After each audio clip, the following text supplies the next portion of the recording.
Welcome to New Possibilities. I speak truth to power without fear. Today, I'm going to send a message to the Black Lives Matter movement. I have nothing but respect for you young people, for your courage and your commitment to the struggle. I have respect for you because you are in the streets marching and demonstrating against police brutality. It is because of your hard work. You have the whole country focused on the issue of police brutality. You have the whole country talking about how Black lives matter. And for that, I salute you. For that alone, you deserve my respect.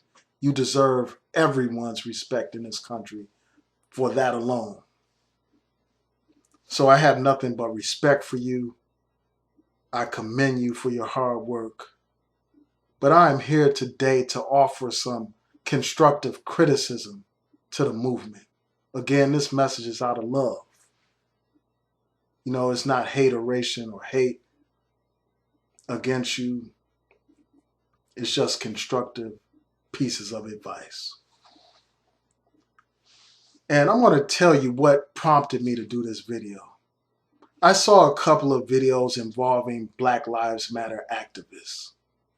The first video that I saw was young activists interrupting Bernie Sanders' address.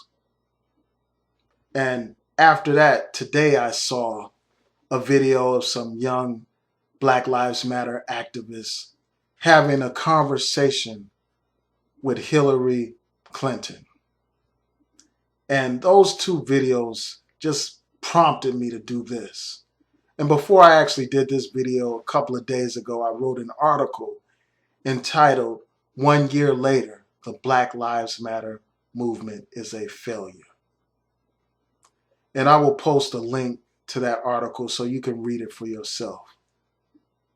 And despite the nature of that title, that article is really designed to spark a conversation and to spark action and to improve the movement called Black Lives Matter.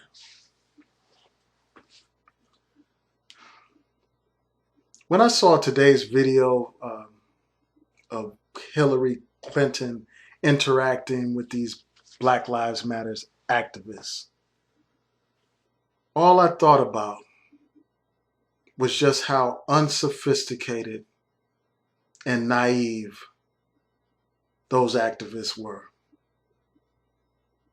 Instead of presenting a concrete, clear, and concise legislative agenda to someone who is running for president, those activists were taking the class. Hillary Clinton basically lectured them like students in a civics class.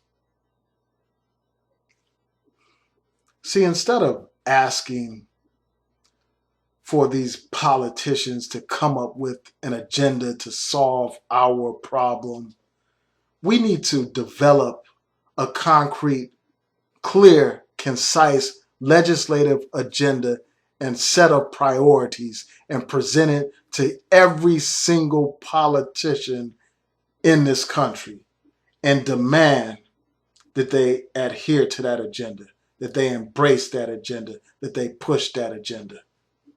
And if they don't push the agenda, we need to be prepared to hold them accountable at the election booth. And unfortunately, that hasn't occurred with this Black Lives Matter movement. And that's part of the reason why the movement is a failure.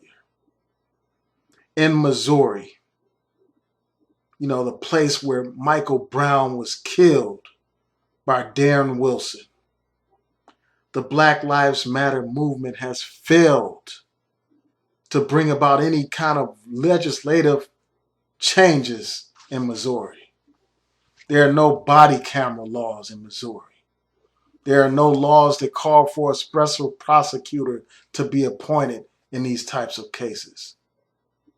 The mere fact that that is the case is a sign of failure, utter and complete failure. When I see these activists come before these politicians without an agenda, basically with their hats out, asking for the politician to get them handouts, to give them advice, or to tell them the answers to the problems facing the black community, I can't do anything but hold my head in shame, because we are better than that. No other group goes to politicians like that. No other group does that. The fact that we are demonstrating at these political gatherings, that's a testament to the lack of power that we have, the lack of organization that we have. And then I heard one of these activists, or read about one of these activists, basically saying how they don't participate in electoral politics, how they don't see that as a priority. How in the hell are you going to affect change without changing the laws? And who changes the laws? Politicians change the laws. And how do you get politicians in office? You vote them in. If the movement is not involved in electoral politics, the movement is already defeated before it has even started. The movement must register voters. It must educate voters. It must present the voters with an agenda and demand that the voters hold these politicians accountable. If the movement doesn't do that, then the movement is a failure. The movement will accomplish nothing. Getting on television is not an accomplishment in the big scheme of things. It is not about having publicity for publicity's sake. We're trying to save lives. We're trying to prevent the police from killing our young people. That should be the real priority. Changing the laws. Getting laws enacted like the End Racial Profiling Act. The Black Lives Matter should ask every single politician what is their position on the End Racial Profiling Act. And they should demand an answer. And if the answer is wrong, then that politician should be held accountable.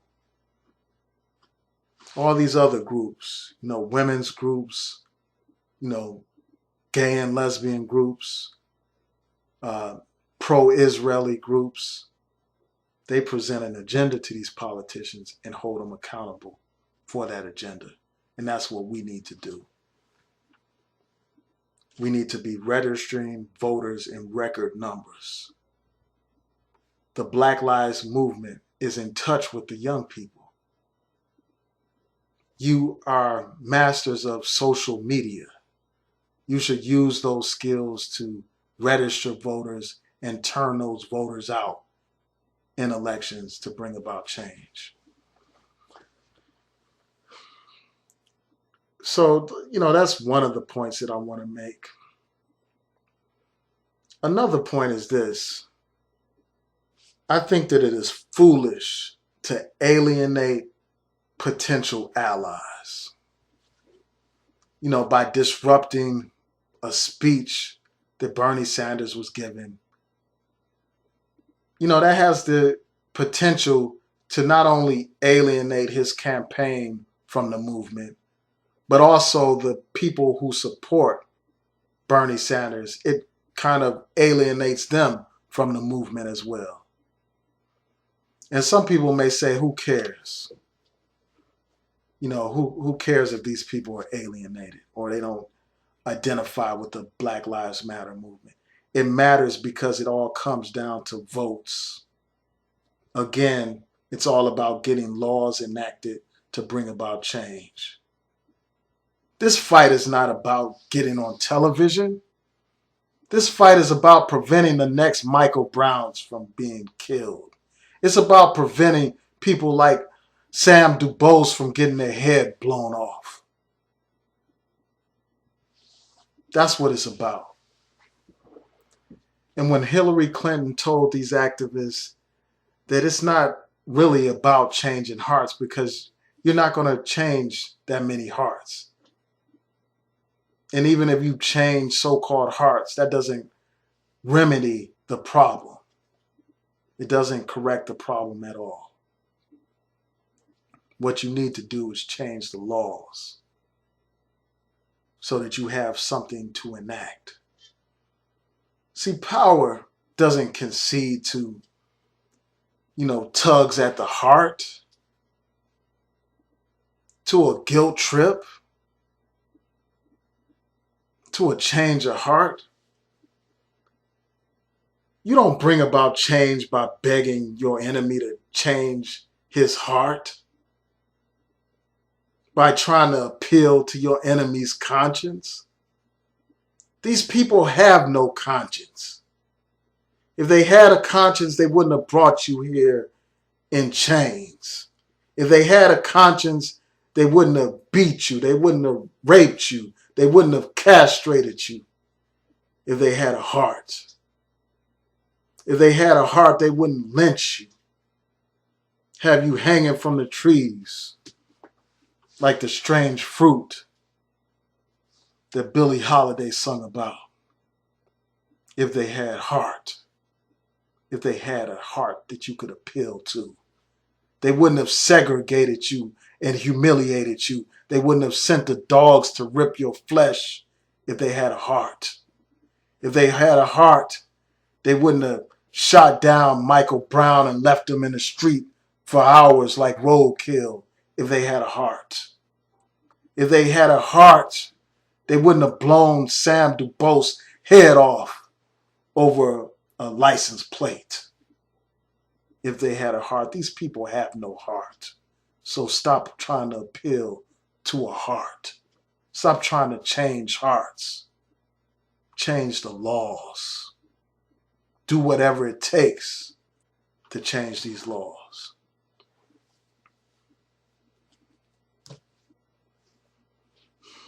Again, it's a testament of failure. A year later, and you don't have any significant laws passed in Missouri to address the problem. A year later, and the End Racial Profiling Act hasn't been enacted. They're talking about some damn dead lion, passing laws for that lion, and not giving a damn about these young black men and women being killed in the streets. That is a testimony to the failure of the movement.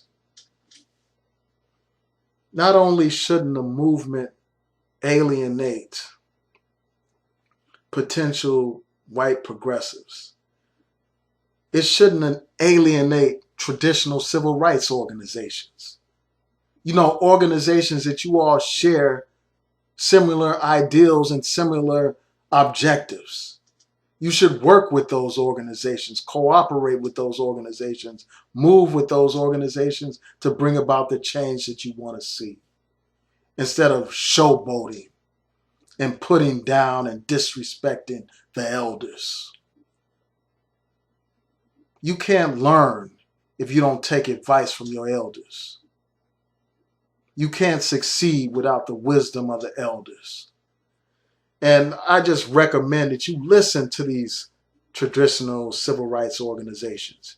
You don't have to agree with them on everything, but you should be able to sit down with them at the table of brotherhood and move out on the issues that you do agree on.